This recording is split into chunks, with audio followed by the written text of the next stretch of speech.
Fala pessoal, sejam todos bem-vindos a mais um vídeo aqui do NS Futebol. Seguinte pessoal, dia de jogos do Brasileirão desse sábado. Então a gente vai passar por cada um dos jogos e depois comentar a situação do Brasileirão já com os dados novos. A gente vai trazer mais informações ao longo das próximas semanas e também, além disso, a gente vai comentar em detalhes cada um dos confrontos nesse vídeo de sábado, beleza? Então, bora lá para o vídeo, já começando com os destaques aí na tela para vocês.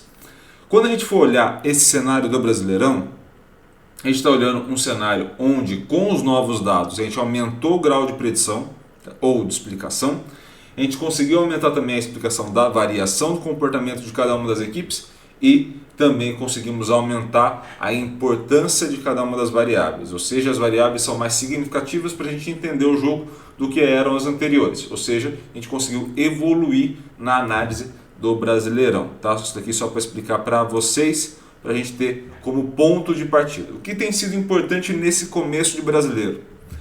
Tem sido muito importante chutar certo a gol, ou seja, muitas das equipes chutam e chutam errado a gol, e isso acaba validando muito o número total de chutes certos. E aí, quando você chuta certo, a conversão de chute para gol, tá? Então, esses são os dois critérios mais importantes na fase ofensiva. Passe, taxa de conversão de passe para chute, ou até mesmo a progressão em campo, se não bem aproveitadas, não fazem muita diferença. O que faz realmente a diferença no placar tem sido realmente chute e conversão de chute para gol. Na fase de defesa, você tem a presença dos goleiros como fator decisivo, ou seja, evitar o gol da equipe adversária de forma decisiva tem sido o grande peso na fase de defesa, também com ponto positivo ali para a recuperação da posse da bola, tá bom? Então temos esse cenário mais geral. Então vamos aos confrontos entre as equipes. Coritiba e Santos, começando com o confronto mais cedo aí da rodada, vamos ter Coritiba com overall 40, Santos overall 43. Nesse cenário que a gente está descrevendo, a gente passa a ter um ponto muito importante, que é o empate ali na taxa de conversão de chute para gol, né? Então a gente tem um equilíbrio nesse ponto, e uma vantagem do Coritiba na produção de chute e também na conversão de passe para chute, tá? Além disso, um Santos um pouco mais com a posse de bola, mas a diferença não é tão grande assim, e uma taxa de progressão um pouco maior do Coritiba, isso por condução da bola, mais do que pelo deslocamento feito com os passes. O que a gente pode entender dessa primeira parte, dessa fase ofensiva das duas equipes? A gente pode entender um Coritiba que pode até criar um pouco mais, mas que desperdiça muito. E aí equilibra o jogo pelo tanto que as duas equipes vão desperdiçando, tá? E isso pode ser um cenário que a gente vai ver ao longo do jogo. Na fase defensiva, vantagem para o Santos na recuperação, né? O Coritiba tende a cometer um pouquinho menos de falta, tende a se proteger um pouco melhor com o bloqueio, mas o Santos tende a se proteger um pouco melhor com o goleiro, tá? Segundo jogo do dia, temos Corinthians e Cuiabá. Corinthians overall 53, Cuiabá overall 48. Só para a gente fechar o último jogo, mais provável entre Curitiba e Santos seria um empate, tá? Obviamente pendendo uma vitória do Santos, mas o mais provável empate. Corinthians e Cuiabá. Corinthians overall 53, Cuiabá overall 48. A gente tem aí nesse cenário um Corinthians com melhor taxa de conversão de passe para chute, melhor finalização a gol, jogando na Neoquímica Arena, e também melhor taxa de conversão de chute para gol. Tudo isso faz com que o Corinthians tenha vantagem nesse jogo na fase ofensiva, por mais que não fique tanto com a posse da bola, tende a ficar muito equilibrada essa posse da bola, mas nessas taxas de conversão assim, o Corinthians vai melhor do que a equipe do Cuiabá.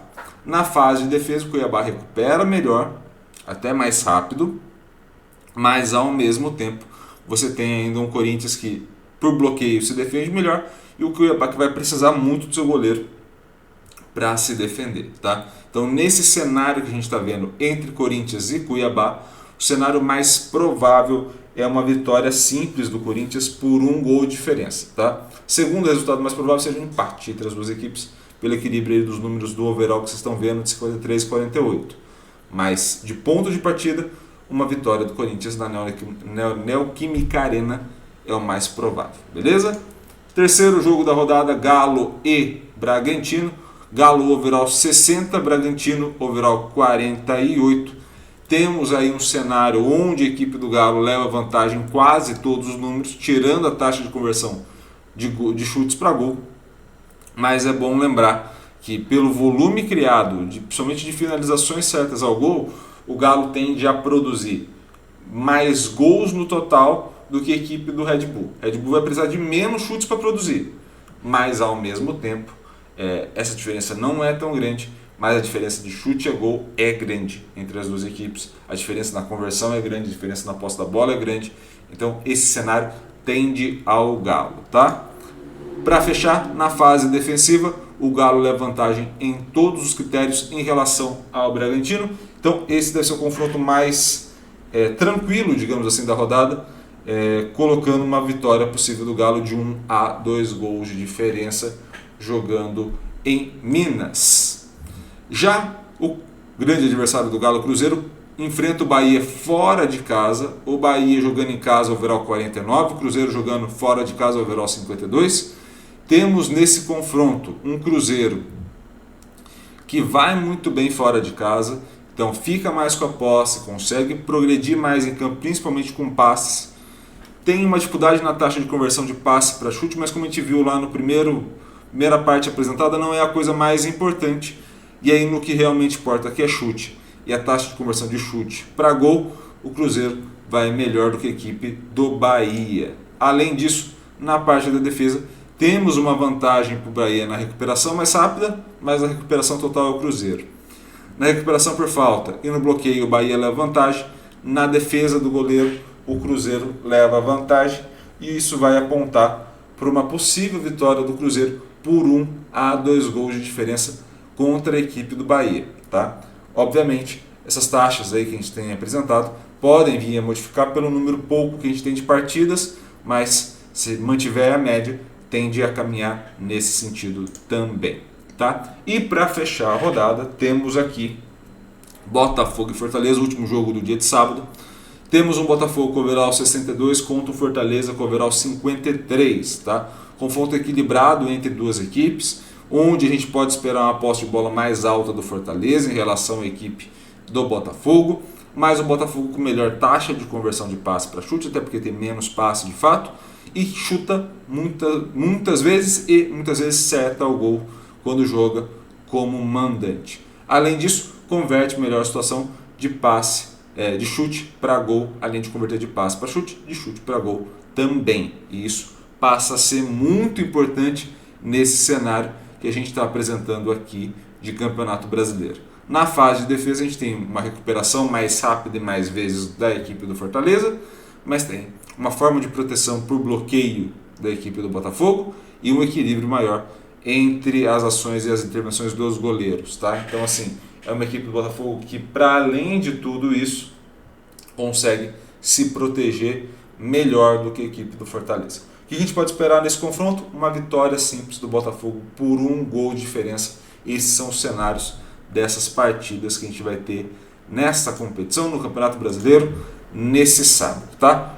Vamos ter vídeo de domingo também com todos os jogos de domingo e a gente vai apontando cada um dos favoritos aí para os confrontos dessa 10ª rodada. Combinado? Um grande abraço a todos, obrigado pelo carinho e pela audiência, espero que vocês tenham gostado desse vídeo. Gostou? Curta, comente e compartilhe esse vídeo com o máximo possível de gente e, é claro, se inscreva no canal e ative o sininho para receber todas as notificações.